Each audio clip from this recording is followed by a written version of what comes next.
Bienvenidos a Conciencia Vial. Estamos comenzando un nuevo programa junto a ustedes. Gracias por estar siempre allí en la pantalla de Canal 5. Hoy vamos a tener, entre otros temas, lo que significa la actuación post-siniestro.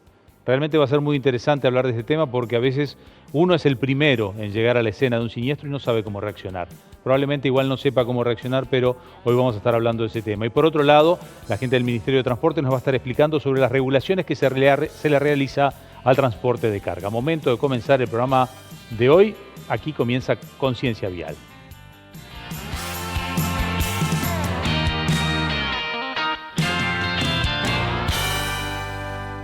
Presentan este programa empresas con responsabilidad vial. Automóvil Club del Uruguay. Mileto Piscinas, Saunas y Spas.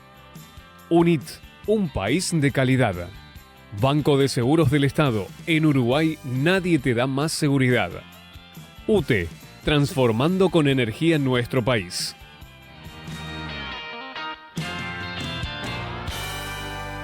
Y es un gusto comenzar el programa de hoy con alguien que ya conocemos, con Tibor Deutsch. Bienvenido, un gusto. Muchas gracias, un gusto como siempre estar por acá. Amerita la presentación igual para aquellos que no lo han visto antes con nosotros. Él es doctor en Derecho, es experto en seguridad vial, ha trabajado desde muchos roles, ha trabajado en muchas áreas y hoy lo convocamos para hablar de lo que significa una vez que ha ocurrido un siniestro.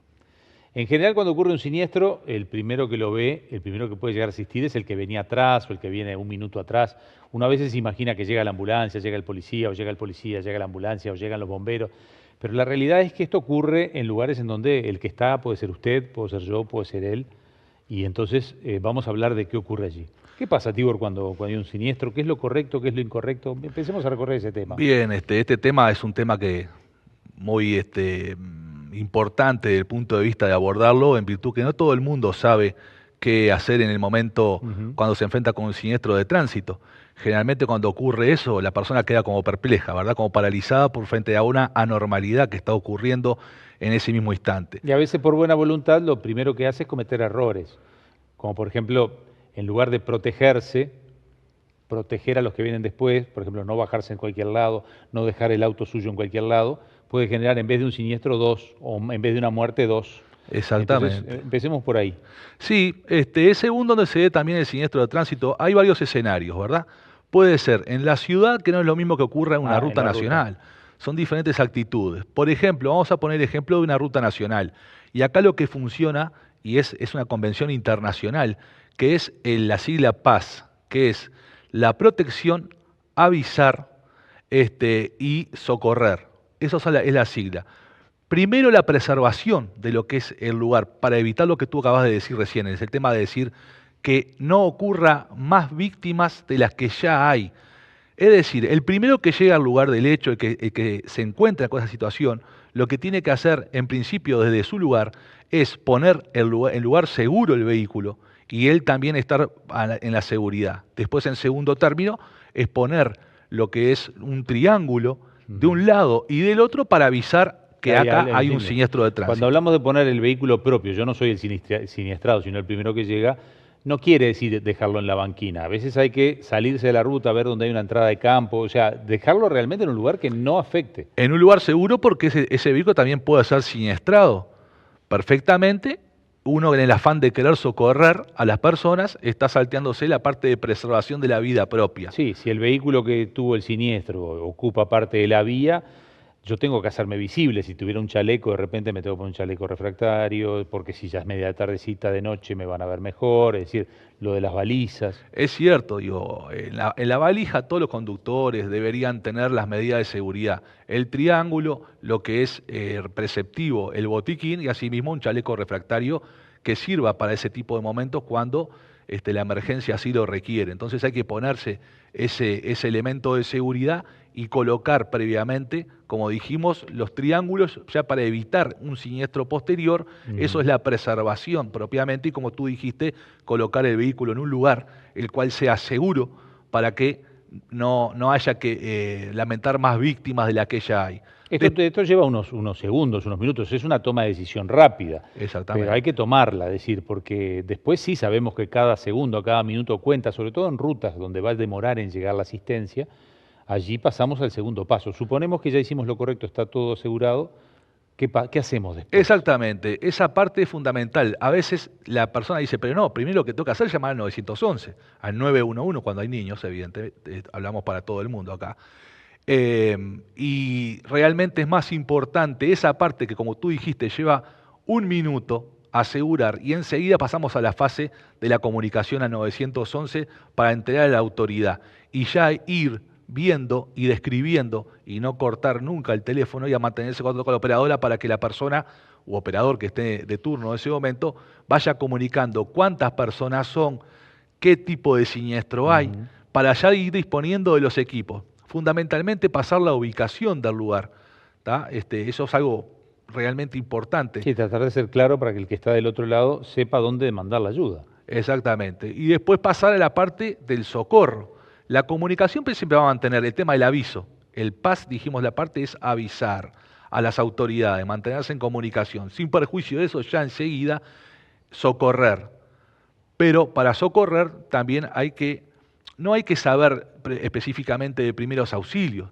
Ya acompañando primero a la persona, ya avisándole que va en camino la ayuda, ya está haciendo de mucha ayuda de ese momento. Mejor si sabemos de primeros auxilios, porque ya vamos a poder identificar qué tipo de heridas tiene la persona y de qué forma vamos a abordar esas heridas. Pero sí es verdad que ahí hay un límite, ¿no? En ser honesto con uno mismo, de saber qué tanto sabemos nosotros de primeros auxilios o de ayuda, porque no es lo mismo que el que justo llega es un doctor, es un médico, que ahí sí va a operar seguramente como médico, sabiendo lo que ocurre, que una persona que no tiene ni idea.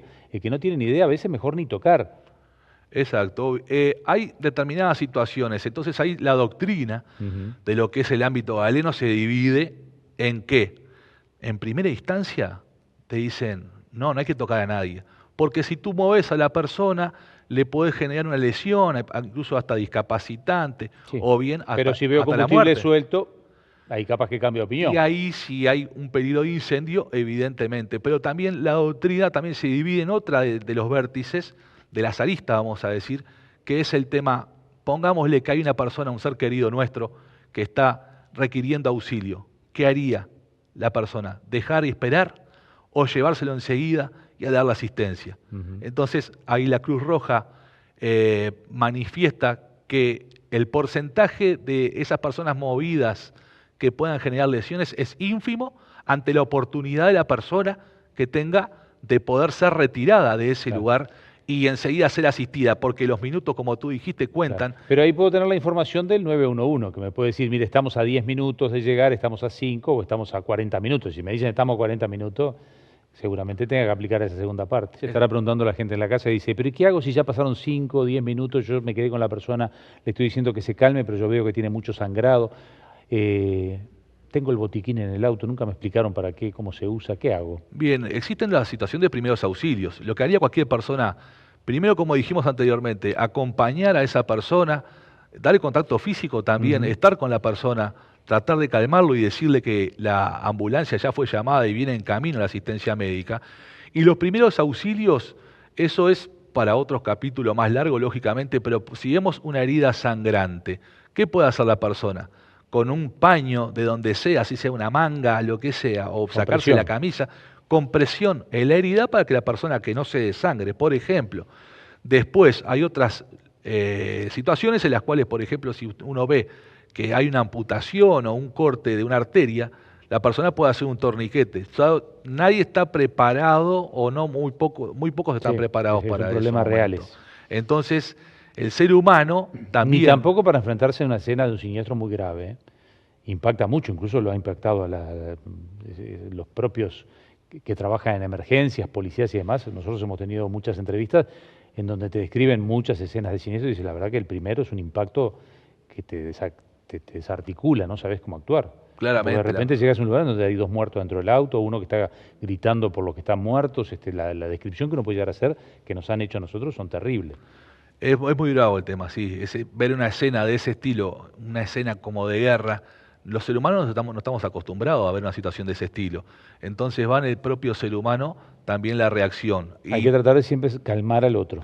Exactamente. Ya acompañándolo ya es algo muy importante y haciendo previa comunicación, como dijimos, siguiendo esos 3 pasos, lo que es la protección, el aviso y el socorro. Aunque nosotros no sepamos, por lo menos estamos acompañando a la persona y esas primeras situaciones que podemos ir haciendo, como dijimos, esa compresión o es en ese caso extremo un torniquete, que eso ya es más difícil. Y además se va dando que a veces van llegando otros vehículos y también está bueno que si uno conoce este PAS, pueda transmitírselo a los demás, porque seguramente si nosotros dejamos el vehículo en un lugar seguro, es probable que un segundo vehículo lo dejen tirado en la ruta porque no saben de esto. Entonces, también alguien que sepa tiene que organizar un poco y decirle al otro, al que no está siniestrado, a veces también decirle al otro, no dejes el auto ahí y explicar esto mismo que acabas de explicar Y vos. nosotros tenemos que por lo menos, ya que estamos teniendo esta vía de comunicación que llega a muchas personas, acordarnos de que va a venir una ambulancia o un vehículo de emergencia atrás. Entonces, uno Tiene que que va a llegar, hacer, tiene que poder llegar. va a dejar las vías libres para que llegue esa emergencia y pueda retirar a la persona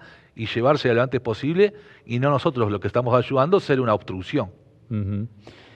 En definitiva, que hemos hablado de ruta, pero vos dijiste al principio de la charla, vamos a separar escenarios, un siniestro en la ruta y un siniestro en la ciudad. Ujú.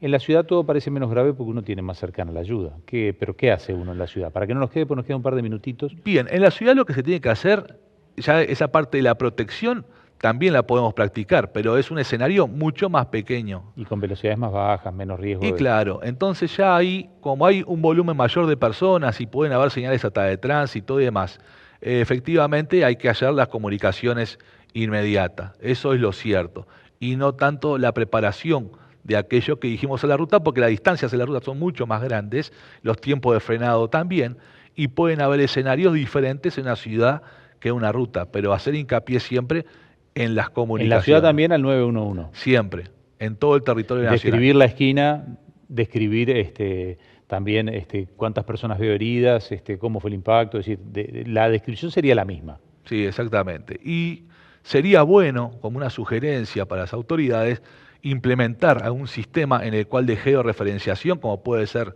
el WhatsApp. Que uno pudiera mandar la ubicación. Exactamente, porque a veces el operador o la operadora pregunta, la persona no sabe dónde está, no hay cartelería, entonces podría ser una herramienta buena. Tener un WhatsApp en donde le diga, mire, mande la ubicación a tal número de WhatsApp. Exactamente, en nuestro lugar estamos sugiriendo algo que pueda ser una herramienta para las personas, en la cual hasta inclusive un niño, mándeme la ubicación y los niños hasta pueden manejar ese sistema.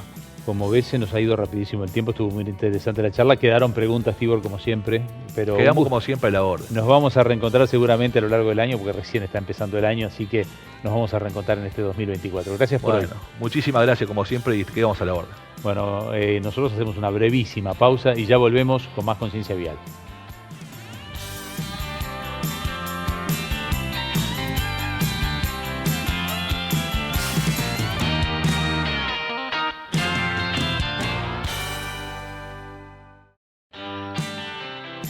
Agradecemos a Demarco Sistemas de Almacenaje, Hotel Crystal Tower, Fabián Ciuto Intercoafer, Julio Selman con sus marcas Spencer Bryson, Camisa VV Cantoni y American Crew.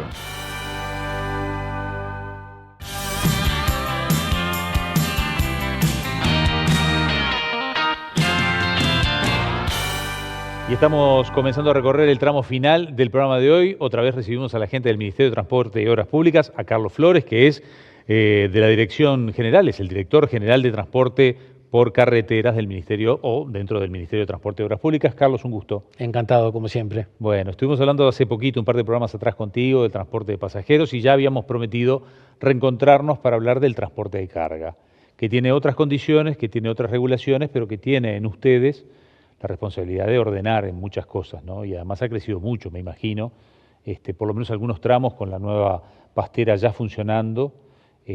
Ruta 5, por ejemplo, debe estar más compleja que hace 2 años. ¿Cómo viene el control? ¿Cuáles son las tareas que tienen ustedes? Y después ya nos metemos en algunos casos particulares. Sí, como tú dices, está afortunadamente el transporte de carga está teniendo niveles récord de ocupación por la cantidad de vehículos que hoy circulan en rutas, por la apuesta que hay de los transportistas a seguir incorporando nuevas unidades. no solo por estos megaproyectos que afortunadamente se han dado en nuestro país en los últimos años, sino bueno, por lo que significa un aumento de la producción de todo tipo, agropecuaria, forestal, industrial, comercial, etcétera. Eso hace que año tras año se viene incrementando la cantidad de unidades de vehículos de carga que recorren el país, con la particularidad, además, que estamos viviendo en un periodo de transición de todo punto de vista, desde el punto de vista del cambio de la matriz energética, donde se están haciendo hoy en día ya experiencias que tienen que ver con la utilización de combustibles que más allá del tradicional, del gasoil, de los combustibles fósiles, ya están habiendo experiencias en cuanto a hidrógeno verde, están habiendo experiencias con vehículos de tracción de carga netamente eléctricos e híbridos también. Es decir, estamos en un proceso en donde el Ministerio está frente a una diversidad de desafíos importantes. Sí, y también en un proceso de mejoramiento de rutas, pero que los agarró. En el 2023 se terminó mucho, pero los agarró ampliando la Ruta 5, claro, porque se había demorado el trabajo. Totalmente. En lo previo. Por un lado eso, que ha significado, nos ha generado ciertas dificultades porque tantas obras al mismo tiempo a lo largo y ancho del país, que afortunadamente existen, obviamente, ha dificultado a veces el tránsito de vehículos pesados, por cuanto si se están reforzando la capacidad de los puentes, se están ampliando rutas y demás, bueno, eso genera una complicación, pero que es momentánea porque el fin último es justamente favorecer, una vez que estén terminadas todas esas obras, la circulación de todo tipo de vehículos. Agregado a esto, lo que tú también mencionabas, que tiene que ver con la instalación de las nuevas pasteras, en la que mientras no estén acabados definitivamente en las obras y las pruebas que se están haciendo hoy en día del ferrocarril central que va a transportar la celulosa hacia el puerto de Montevideo, así como las materias primas desde el puerto hacia UPM 2, sí, Paso de los Toros, fundamentalmente en Paso de los Toros, hay un agregado ahí de circulación de vehículos de transporte de carga que fue... Sí, igual la zona va a tener una sobrecarga porque la madera llega... Cuando tú te referís a materias primas es lo que necesita la fábrica que llega por el puerto. Ahí está. Pero la madera llega de donde llega del monte a UPM. Además, puede venir de cualquier ruta. Además eso. Pero hoy en día tenemos esa doble exigencia, que una vez que esté ya consolidado, probado y en pleno desarrollo el ferrocarril central, ahí se le da un descanso. Esa flota de camiones que hoy está circulando, que arrancamos con 200, hoy son un número algo inferior, nos ha significado también un gran desafío porque hemos tenido que coordinar en esa sobrecarga de Ruta 5, que en algunos momentos todavía estaba en plena obra, que esto no genere riesgos en cuanto a la seguridad vial, y para eso hemos trabajado en conjunto con UPM a los efectos de que entre la empresa, los transportistas que ella contrata y nosotros, hayamos desplegado una batería de medidas tendientes a minimizar los riesgos, que ha tenido que ver, por ejemplo, y a grandes rasgos, con un sistema que la propia UPM ha desarrollado de control en tiempo real, satelital, que alerte en el caso de que haya un convoy de camiones uno pegado al lado del otro, o que algún camión se detenga en la ruta, o que haya algún insuceso durante el trayecto que nos genera alerta, inmediatamente se despliega un dispositivo para tratar de que eso no obstaculice la normal circulación en la Ruta 5. El tren, el ferrocarril central, ¿es también monitoreado por el Ministerio de Transporte y Obras Públicas o esto cae en otra dependencia? La dirección, hoy en día, lo que era la dirección ferroviaria, que era una dirección general del Ministerio de Transporte y Obras Públicas, se ha transformado en una dirección nacional donde sí, efectivamente, se va a ocupar de todo lo relativo a la regulación del transporte.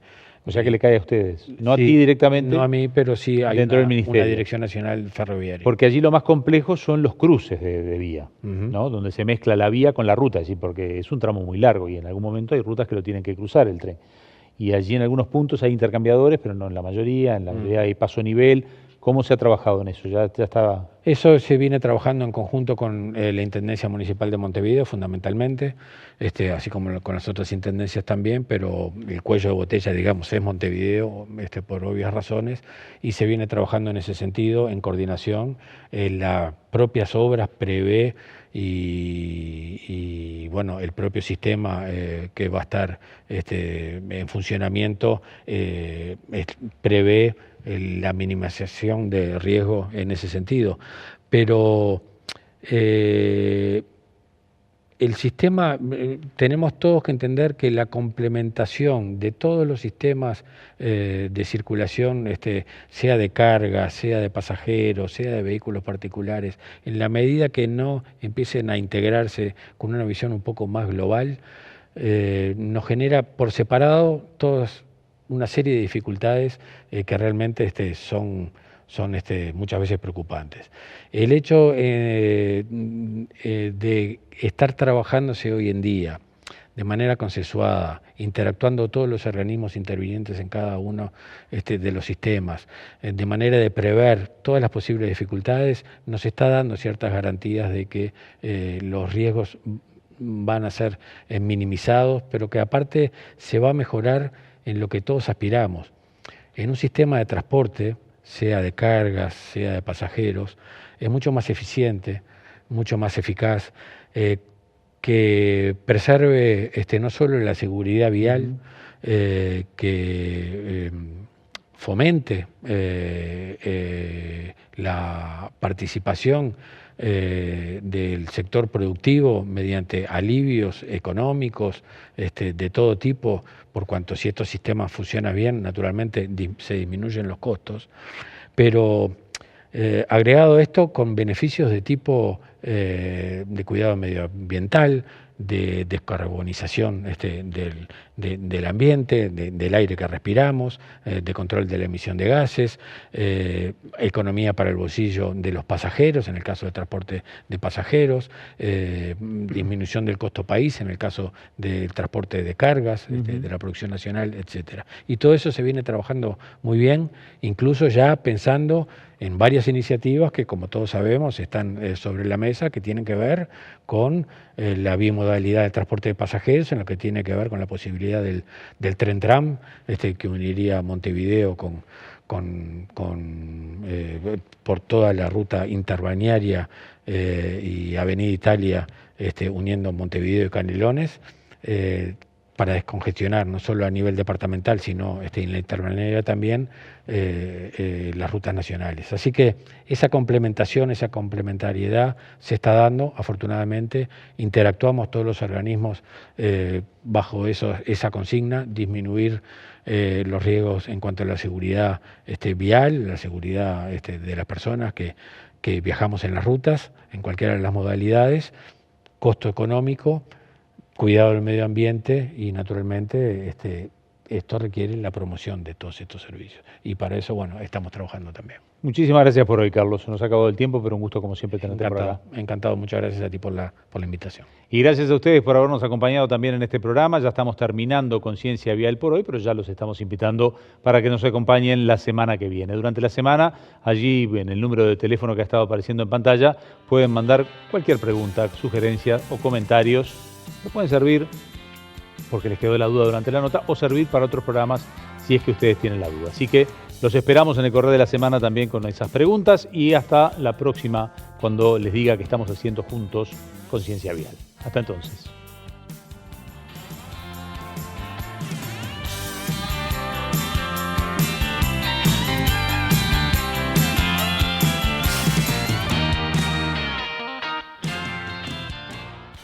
Hola, bienvenidos a la Academia de Choferes Seguros de Banco de Seguro del Estado. Seguimos repasando algunas reglas y normas para manejar de forma responsable.